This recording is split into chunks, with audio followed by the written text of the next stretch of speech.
Hello friends, નમસ્તે. વિનાસ કિચનમાં મારા સબસ્ક્રાઈબર્સ અને વ્યુઅર્સને મારી યુટ્યુબ ચેનલ પર નવા વિડીયોઝ માટે સ્વાગત છે. આજે બનાવીશું ચોળીના પુડલા. એના માટે જે આ કાચી ચોળી હોય છે તમે જોઈ શકો છો, એને 5 કલાક માટે હું પાણીમાં પલાળીને મૂકેલી હતી અને પછી એનું પાણી નિતારી લીધું છે. તો 1 કપના લગભગ મારા 1.5 કપ જેવી આ ચોળી થઈ ગઈ છે. હવે આપણે આના પુડલા બનાવીશું. હવે એની માટે જે આ જાર છે, મિક્સર જાર છે, એની અંદર જે આપણા ચોળી છે પલાળેલી એ અંદર નાખીશું.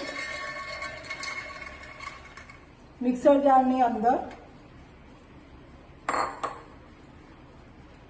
લીલા મરચાં છે એને કટ કરીને નાખીશું.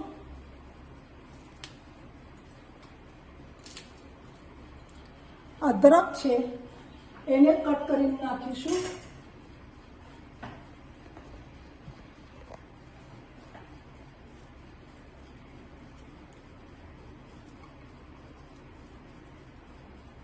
આ બધી વસ્તુ આવી રીતે કટ કરીને નાખવાની છે મિક્સર જારમાં. લસણની કળી લીધી છે 4 થી 5, એ આના અંદર નાખીશું મિક્સર જારની અંદર. આ બધું વસ્તુ નાખીને અંદર પાણી નાખીને એને ગ્રાઇન્ડ કરી લઈશું. અડધો કપ જેવું પાણી નાખીશું ને એને ગ્રાઇન્ડ કરી લઈશું.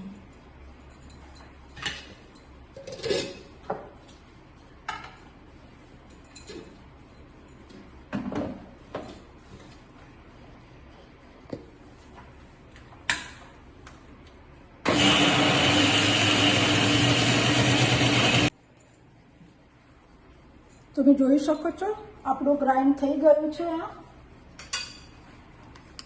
આની અંદર જે ચોળી છે એ લસણ, અદરક અને લીલા મરચાં નાખીને આને આપણે ગ્રાઇન્ડ કરી લીધું છે. હવે એક મિક્સિંગ બાઉલમાં કાઢી લઈશું એને.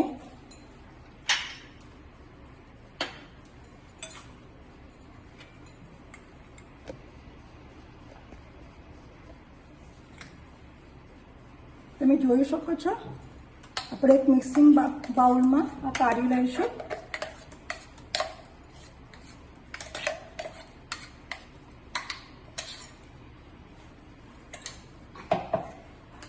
પછી હવે એની અંદર જે આ મસાલા છે એની અંદર હવે હળદર નાખીશું, લાલ મરચું પાવડર નાખીશું. જેવું તમે તીખું ખાતા હોય એવી રીતે નાખવાનું છે. ધાણા જીરું અને બાઇન્ડિંગ માટે ઘઉંનો લોટ 2 ટેબલ સ્પૂન. આ ઘઉંનો લોટ તો નાખવાનો જ છે, અધરવાઇઝ તમારા પુડલા તૂટવાની ભય હોય છે. અને સ્વાદ અનુસાર મીઠું નાખીશું.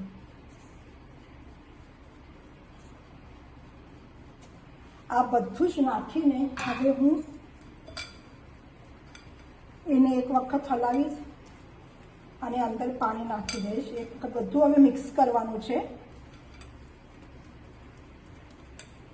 તમે જોઈ શકો છો. હવે આની અંદર હું પાણી નાખીશ. પુડલા જે આપણે બનાવે છે બસ એટલું જ ઘટ્ટ રાખવાનું છે. વધારે પડતું ઘટ્ટ અને વધારે પડતું પાતળું કરવાનું નથી. જે આપણે પુડલા બનાવે એવી રીતે આ બેટર રાખવાનું છે. તમે જોઈ શકો છો થોડુંક હજુ હું પાતળું રાખું છું. તમારી પ્રમાણે તમે રાખજો. મને બહુ જાડા પુડલા નથી ગમતા, સો હું થોડું પાતળું રાખું છું. જો તમારા આવા પુડલા હોય ને એ તૂટતા હોય પાછા, તો તમે થોડુંક ઘઉંનો લોટ નાખી શકો છો. હવે એની અંદર હું જે આ ધાણા છે એ નાખું છું.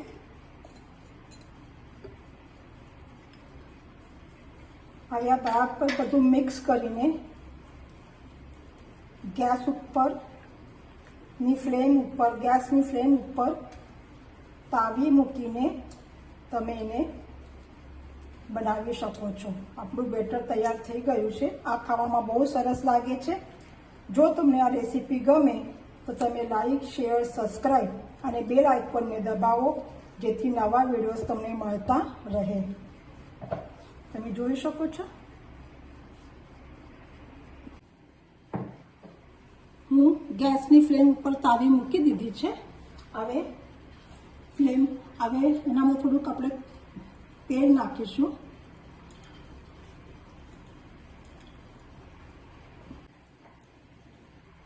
અને તેલ પણ ગરમ થઈ ગયું છે. હવે એની અંદર જે આપણે આ પુડલા બનાવ્યા છે ને બેટર એ નાખીશું.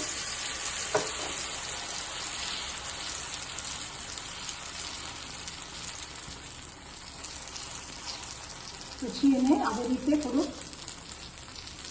સ્પ્રેડ કરવાનું છે. આ ખાવામાં બહુ સરસ લાગે છે.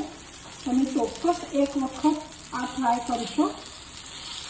સવારે નાસ્તા માટે બાળકોને, મોટા નાનાને બધાને બહુ જ ગમશે. અને એકદમ ઇઝી રેસીપી છે. ઘરના બધી વસ્તુની બનાવેલી છે.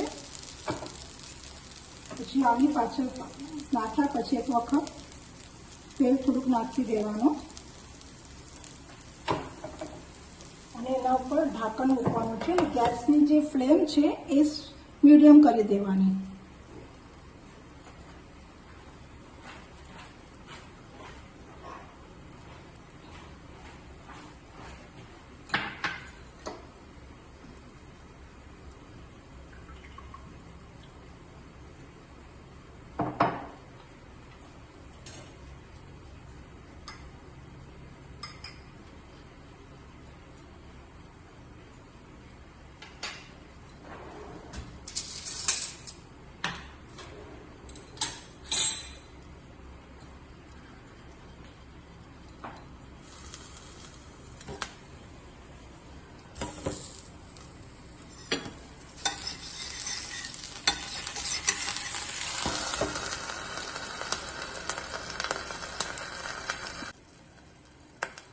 કાઢી લેવાનું છે આવી રીતે ઢાંકી અને ઉપર થોડું તેલ નાખીશું અને હવે એને પલટાવી દેવાનું છે.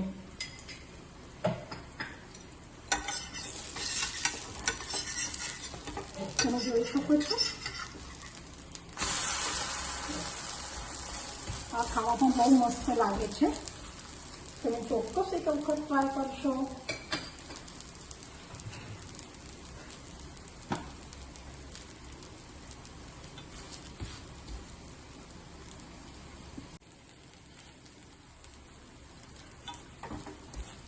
હું ગેસની ફ્લેમ મીડિયમ મૂકેલી, પછી સ્લો પણ કરી છે.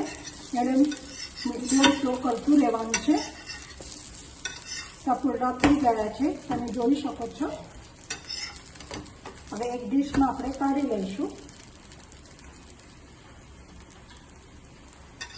આ તમે ટોમેટો કેચઅપ સાથે બહુ સરસ લાગશે, અથવા તમે એમ જ ખાશો તો પણ તમને ગમશે.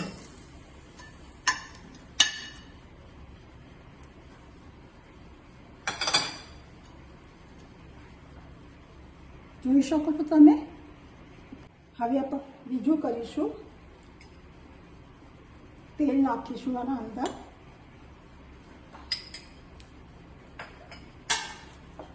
પછી જે આ બેટર છે એ નાખીશું. ગેસની ફ્લેમ હવે થોડી મીડિયમ કરી દેવાની છે. હવે પાછું હું આ બેટર નાખું છું અને એને હું સ્પ્રેડ કરું છું. તમે જોઈ શકો છો.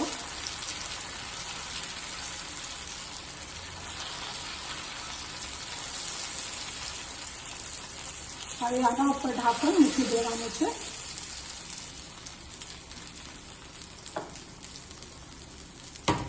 અને ગેસની ફ્લેમ પાછી મીડિયમ જ છે મારી અત્યારે, પછી સ્લો કરી દઈશું.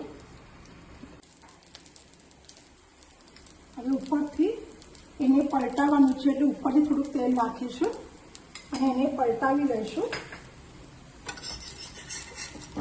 પહેલાં સાઈડની જે કિનારો છે એને કાઢીશું અને પછી અંદરથી વચ્ચેથી લઈ લઈશું.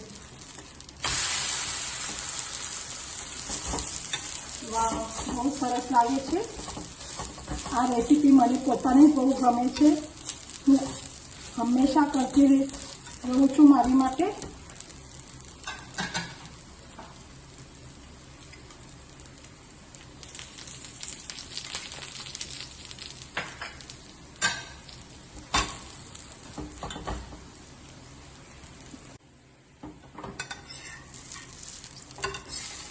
થઈ ગયું છે આપણું વાસણ પીવડો.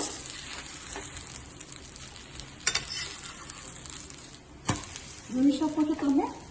હવે ગેસની ફ્લેમ બંધ કરીશું અને સર્વિસ માટે